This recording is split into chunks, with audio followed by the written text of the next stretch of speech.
It's time for another Out of Bounds Rewind with Bo Bounds on ESPN 105.9, The Zone.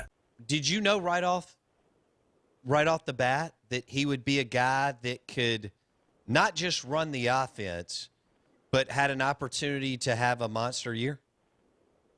No, and I don't think anyone did. You know, he came, and I remember when we watched his tape and we talked about him, and we called the coaches at East Carolina, and you know, and they were, he's a good player, a good guy, he's a smart guy.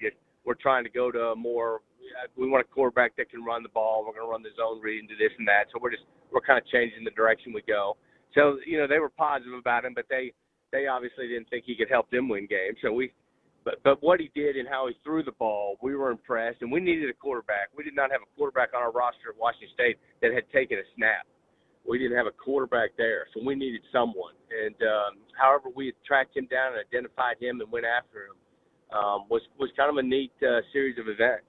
And then, you know, he couldn't graduate early, so he wasn't there at all for any spring football at all. He showed up in May, and in the summer spent a little time with some of the coaches around, some of the other players.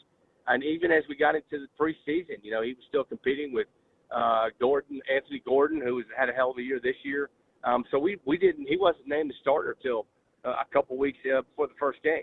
But as things went on and you watched him play, and really you watched him lead, and you watched his toughness, and I mean he had a will and desire to win that carried people with him. And he was special without a doubt. But for us to win 11 games there at Washington State, the most in school history, was really, really a cool season to be a part of.